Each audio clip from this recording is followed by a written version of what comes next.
Welcome to the first live Russo-Souhan Show at Dulono's Pizza, downtown Minneapolis. I want to give you the correct address if you haven't been here since they moved from Uptown, 118 North 4th Street. That's 4th with a numeral, down in Minneapolis, not far from Target Center, Target Field. It's a great location. We're going to tell you a lot about the restaurant. I know Michael's been very excited about getting a live show. He misses his fans. And hey, let's embarrass him for the first time tonight. Everybody give Michael a hand, please.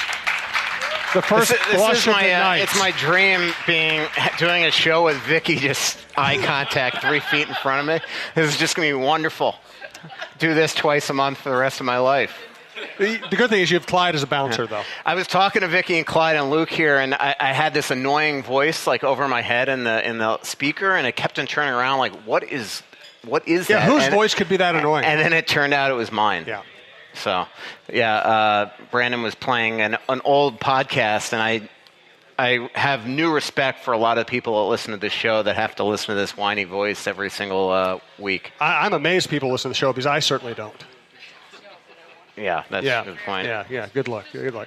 This is our hockey show on Talk North, talknorth.com. We've got great people on the network. Michael on hockey, Roy Smiley on baseball, Cheryl Reeve on basketball, John Krasinski on basketball. Check out talknorth.com. I want to thank our sponsors up front, Dulono's Pizza, Twill in the Edina Galleria, Fixologyrepair.com, Tony Hoaglund, your State Farm agent in Champlin. Let's start with a little hockey talk, then we're going to tell you more about Dulono's and what we plan on doing here. Take me through the week of tweaks. Oh, man. Well, I just spent 4 hours at a local Starbucks doing the mailbag that's going to be on The Athletic later this week, and I was absolutely exhausted. Let's put it this way. I don't think the fans were overwhelmed by the changes that were this week, and it was a lot of tweaking, and it really is what I expected. I mean, the second that they went into July 1st by not making a trade, even though you can go over the cap by 10% in the summer, you just knew that they weren't going to do it because now, as the summer goes deeper, I mean, there is a chance that this is the team coming back. So they added Greg Patterson, who's a right-shot big defenseman, to add toughness to the back end. They added Eric Ferrer, who, we'll see if he could still play. They added J.T. Brown and then Matty Hendricks. And so it was, it was restructuring the fourth line, and it was certainly, without a doubt, looking at their third pair, and now the hope is that you can make a move. But, again, what I wrote on the mailbag, and I think anybody that listens to this show and reads me knows that I'm no homer, but I will say this. I mean, this team has made the playoffs 6 straight years, and if he doesn't make a move going into this season, it actually might mean that they have a better chance of making the playoffs rather than making a bold move. He's got until the trade deadline to make that so-called move or two that could get them over the top in the postseason. But, the one thing that I fear is that he makes these moves right now and they don't have cohesion to start the year, and it could actually hurt them to even make the playoffs. So if it doesn't happen right away this summer, I don't think fans should go into next season and just say it's a total loss. You can make trades at any point, and it might be a lot easier for him to get his eyes on the guys that he needs to move, see if Ryan Suter's healthy, and then maybe you move a Jonas Berdin or something like that.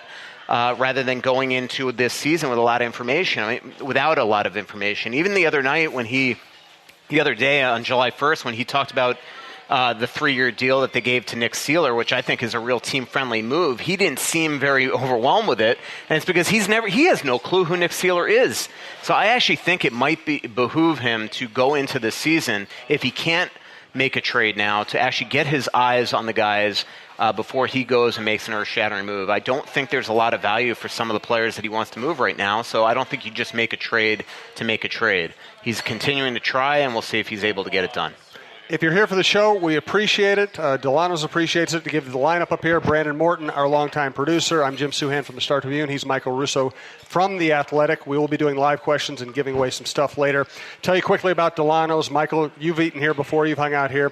Lunch buffet, Monday through Friday, 11:30 to 2. Happy hour 7 days a week, 3 to 7 and 9 to 11. Their Twitter is Dulono's Pizza. They have games. They have bubble hockey, which is my favorite game of all time. They also have pool and foosball in the room behind us. Obviously, they have a large bar, big windows open to the city. Trivia on Friday nights, games on Wednesday night.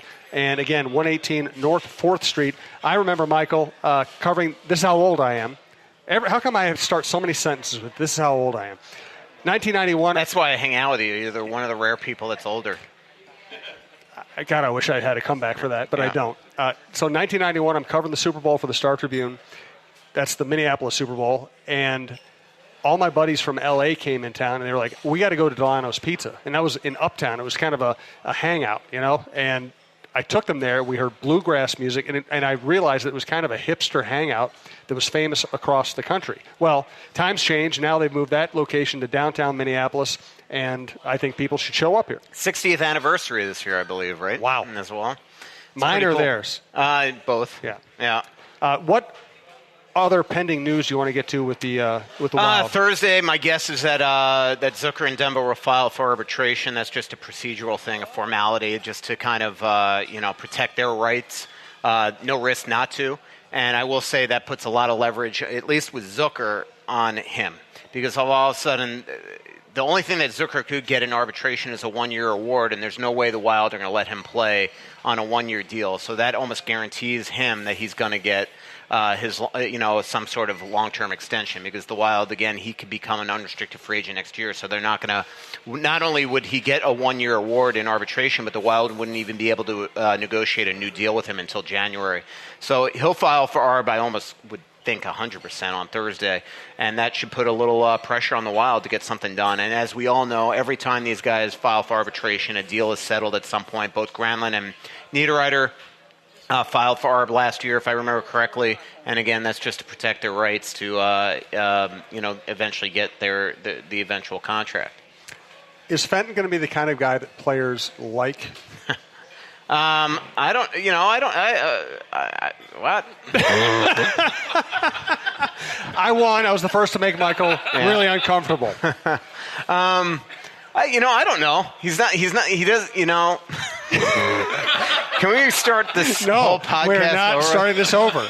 You have to finish the sentence. He doesn't seem like the guy that he's gonna come down to the locker room and chum it up with guys. And he's we'll see. I think the first game we should play here is what shade of red is Michael right now? Yeah, I know. Magenta? Vicky's saying it's kind of a maroon, kind of a deep maroon right now. What question could I ask you that would make you more comfortable right now, Michael? I have no clue. Let's move on. Well, we have a lot of people here to see you, to see the show. We do appreciate it. I can't believe how many people did venture down. This is pretty awesome. I know. To see us, that's really weird. Or see you. Yeah.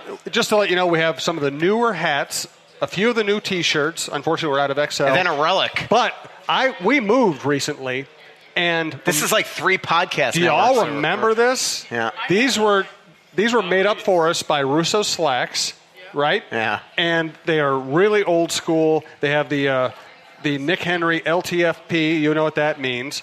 And I want to get rid of these. So, it's the first time I've really looked at that. And that Russo Slacks, who did do this, yes. Right? The bald spot's pretty spot on right back there. He got both of our bald spots exactly right. Yeah. It's art. It's like Picasso. He sent me this thing on Twitter today. That guy is like, I'm telling you, I think there's a camera in my house. He sent me a thing today just out of the blue of me in front of like a pickle store or something. And as I was on Facebook looking at a pickle ad. I mean, what are the freaking chances? I would say the chances are pretty good. Yeah. Since so you I spend all of your off seasons looking at pickles yeah. and candles. The other thing is, so I met up at Starbucks the other day with this Associated Press reporter named Kyle Potter, who freelances for thriftytraveler.com, which is based here. It's a travel website. So we did this story of me just telling travel stories, which I love to do. And in there, he made some joke in his article today about the weird parody accounts that follow me. And then, I literally switched to Twitter, and there is freaking Russo Slacks stalking me as usual. So, yeah, I'm sure you do love him, Vicky. We all are Russo Slacks. You're the only one who doesn't. Yes. Yes. Mm-hmm. All right. Any other interesting moves in the NHL you want to highlight right now? Well, John Tavares went to the Toronto Maple Leafs. And that was a rather controversial move. What did you think of Well, this? I don't know about controversial. It was for fans. Yeah. Any if you're going to lose John Tavares as an Islander fan, you're going to be ticked, especially when he begged not to be traded at the deadline. And obviously, he could have he didn't chase the money because he could have gotten much more money in Brooklyn. And you know what a certain coach brought up to me the other day that I'm surprised that he didn't do is take the 1-year max at 15.9 with them and then re-sign with them in January on an 8-year deal, and then you effectively get a 9-year deal at crazy money from them. But he didn't obviously go that route. But look, I mean, it was his dream to play there. He was definitely wooed by them. And now, I will say, if you listen to this podcast all year long, I mean, all year I thought he was leaving. But the second they hired Lamoriello, I thought, well, Lamoriello is going to go there and get his guy like he always does. And then when Barry Trotz went there, I'm thinking, well, Trotz must know that he's coming back. And obviously, he goes to Toronto. And so now, if James Myrtle, I'm going to have him. I'm filling in on a local radio station here on Friday, and Myrtle from The Athletic is going to come on with me on Friday, and we're going to talk about this because I do think that if Paul Fenton's right, he tries to really work on them and maybe be patient with his guys to try to get a deal out of Toronto. And the question, Myrtle wrote a story where he was saying, well, and we talked about this last week, that they can still afford all their forwards if they want to. But the thesis of that thing is that these guys are all going to want to stay there and take a little below market value, which that's not always the case. So we'll have to see. But right now, if you're one of those young guys like Nylander or Marner, the point that Myrtle is saying is that these guys are going to want to play on this team with Austin Matthews and John Tavares forever, so they might take lower. But at some point, they got to fix their blue line there, and maybe the Wild can make some sort of move with them, whether it's Dumba or Brodin or Spurgeon at some point. My daughter lives in D.C., a big Capitals fan. Her husband is too. They have season tickets and everything. And they want me to ask you if there's any more inside information about all the Trotz drama. Well, I mean, there's no real inside info other than what was the obvious. And it's, again, I've been saying for a long time that he was leaving. They last year extended the assistants and not him. They eventually extended the GM and not him. And so it was very obvious from anybody that you talked to that knew him that he was going to leave no matter what. And that's what happened. The one reason why they extend him is that he had this secret option in his contract that nobody ever knew about, that if they won the Cup, that he essentially gets this extra year at way below market value.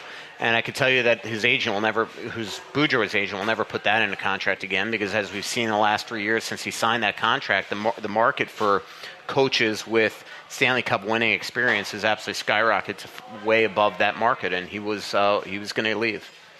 As I drink my old-fashioned here at Dulono's with Tattersall Sour Cherry, it's very good. Nice. Let's thank our primary sponsor, Twill in the Edina Galleria, twillmn.com. I'm not much of a model, but I do love this golf shirt I got there the other day. It's a Johnny O. It's just really comfortable. I played golf in it the other day, and it's just probably the most comfortable shirt I've ever bought. I bought Barber there, bought Peter Millar. It's just, I know they are known for their high-end stuff in the back of the shop, but this time of the year they have tons of golf stuff, shorts, underwear, Michael. They have very comfortable underwear. I know you love to hear about that. So go to the Edina Galleria, check out Twill, or check out twillmn.com on the internet. Jim usually doesn't like to shop for clothes. I don't like it when he shops for clothes either, because he used to buy stuff I'd want to throw out.